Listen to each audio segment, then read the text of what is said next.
ನೋಡ್ರಿ, ಎಂತ ದೊಡ್ಡ ಶಕ್ತಿ. ಈ ಶಕ್ತಿ ಹೇಗೆ ಹೊಂದಿಕೊಂಡಿರಬಹುದು? ಇಂಥ ಶಕ್ತಿ ಎಲ್ಲಿಂದ ಬಂದಿರಬಹುದು? ನನ್ನ ಪ್ರಿಯ ಸಹೋದರ ಸಹೋದರಿಯರೇ, ಈ ಪ್ರಾರ್ಥನೆ ಎಂಬುದಾದ್ರೆ ದೇವರೊಂದಿಗೆ ಸಹವಾಸ ಮಾಡುವುದು. ದೇವರೊಂದಿಗೆ ನಾವು ಸಹವಾಸ ಮಾಡುವಾಗ ದೇವರ ಮನಸ್ಸು ನಾವು ತಿಳಿದುಕೊಳ್ಳುತ್ತೇವೆ ಮತ್ತು ದೇವರ ಆ ಶಕ್ತಿಯನ್ನು ಹೊಂದಿಕೊಳ್ಳುತ್ತೇವೆ. ದೇವರ ಆ ಶಕ್ತಿ ನಮಗೆ ಕೊಡುತ್ತಾನೆ.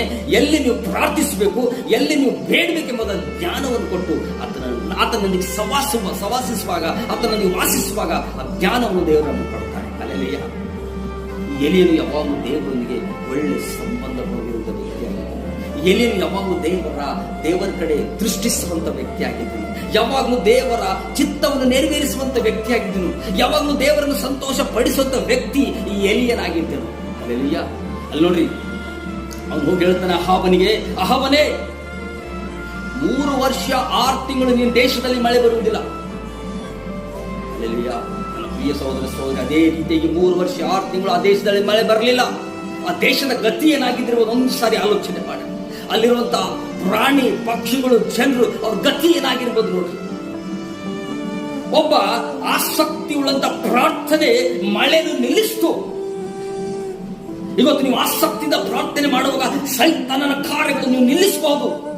ಅವನ ಶಕ್ತಿಗಳ ಮೇಲೆ ನೀವು ಜಯ ಹೊಂದಬಹುದು. ಇಲ್ಲಿ ನೋಡ್ರಿ, ಎಲಿಯು ನನ್ನ ನಿನಾಗ ಸ್ವಭಾವವುಳ್ಳಂತ ವ್ಯಕ್ತಿ, ನನ್ನ ನಿನಾಗ ಸಾಧಾರಣ ವ್ಯಕ್ತಿ. ನಾವೇನ್ ಊಟ ಮಾಡ್ತೇವೋ ಅದನ್ನೇ ಅದನ್ನು ಊಟ ಮಾಡುವಂತ ವ್ಯಕ್ತಿಯಾಗಿದ್ದರು. ಆತನು ನಮ್ಮ ನಿಮ್ಮ ಹಾಗೆ ನೀರು ಸೇವಿಸುವಂತ ವ್ಯಕ್ತಿಯಾಗಿದ್ದ, ನಮ್ಮ ನಿಮಗೆ ಊಟ ಮಾಡುವಂತ ವ್ಯಕ್ತಿಯಾಗಿದ್ದ. ಆದರೆ ಮಳೆ ಬರಬಾರ್ದಂತ ಬಲವಾಗಿ ಪ್ರಾರ್ಥನೆ ಮಾಡುವಾಗ ಅಲ್ಲಿ ಮಳೆ ಬರಲಿಲ್ಲ. ಅಲ್ಲೆಲ್ಲಿಯ ಯಾಕಂದ್ರೆ ಆ ಶಕ್ತಿ ಹೊಂದ್ಕೊಳ್ಬೇಕಾದ್ರೆ, ಆ ಶಕ್ತಿ ಹತ್ರ ಬರಬೇಕಾದ್ರೆ ದೇವರಿಗೂ ಅವನಿಗಿರುವಂತ ಒಳ್ಳೆ ಸಂಬಂಧ ನಿಮಿತ್ತವಾಗಿ. ಅಲ್ಲೆಲ್ಲಿಯ ಈ ದೇಶದಲ್ಲಿ ನೋಡ್ರಿ, ಬಹಳಷ್ಟು ಕಷ್ಟಕ್ಕೊಳಗಾದ ಅಹಾಬನು ಹುಡುಕುತ್ತಾ ಬರ್ತಾನೆ. ಆ ಪ್ರಾರ್ಥನೆ ಮಾಡುವಂತ ವ್ಯಕ್ತಿಯಲ್ಲಿ, ಆ ಎಲಿಯನು ಎಲ್ಲಿ, ಆ ದೇವರ ಮನುಷ್ಯನು ಎಲ್ಲಿ? ಹಲ್ಲೆಲೂಯಾ. ನನ್ನ ಪ್ರಿಯ ಸಹೋದರ ಸಹೋದರಿಯರೇ, ಇವತ್ತು ನೀವು ಪ್ರಾರ್ಥನೆ ಮಾಡುವಂತ ವ್ಯಕ್ತಿಗಳಾಗಿ ಮಾರ್ಪಟ್ಟರೆ ಜನರು ನಿಮ್ಮನ್ನು ಹುಡುಕೊಂಡು ಬರ್ತಾರೆ. ಆ ಪ್ರಾರ್ಥನೆ ಮಾಡುವಂತ ವ್ಯಕ್ತಿಯಲ್ಲಿ, ಆ ದೇವರ ಸೇವಕನು ಎಲ್ಲಿ, ಆ ನೀತಿವಂತನು ಎಲ್ಲಿ ಎಂಬುದಾಗಿ. ನನ್ನ ಪ್ರಿಯ ಸಹೋದರ ಸಹೋದರಿ, ನಾವು ನೀತಿವಂತರಾಗಿ ಜೀವಿಸಿ ಆಸಕ್ತಿಯಿಂದ ಪ್ರಾರ್ಥನೆ ಜೀವಿತ ಅಳವಡಿಸಿಕೊಳ್ಳುವಾಗ ಅಸಾಧ್ಯವಾದ ಕಾರ್ಯಗಳು ಸಾಧ್ಯವಾಗಿ ಮಾರ್ಪಡಿಸ್ತೇವೆ. ಅಲ್ಲೆಲ್ಲೂಯಾ. ಅಹಾಬನ ಗತಿ ಏನಾಗಿದ್ದೆವು ನೋಡ್ರಿ. ನನ್ನ ಪ್ರಿಯ ಸಹೋದರ ಸಹೋದರಿ, ಒಂದ್ ಹೇಳಕ್ ನಾನು ಇಷ್ಟಪಡ್ತೇನೆ. ಯಾವಾಗ ಅಲ್ಲಿ ಅಹಾಬನು ಆ ದೇಶದಲ್ಲಿ ದೇವರಿಗೆ ವ್ಯತಿರೇಕವಾಗಿ ಕಾರ್ಯ ಮಾಡ್ತಾ ಇದ್ದ, ಅಲ್ಲಿ ಅನ್ಯ ದೇವತೆಗಳನ್ನು ಅದನ್ನು ಪೂಜಿಸ್ತಾ ಇದ್ದ, ಅಲ್ಲಿ ಪಾಪದ ಕಾರ್ಯಗಳು ನಡೀತಾ ಇದ್ವು, ದೇವರಿಗೆ ವ್ಯತಿರೇಕವಾಗಿ ಆ ದೇಶದಲ್ಲಿ ಜನರು ಜೀವಿಸ್ತಾ ಇದ್ದರು.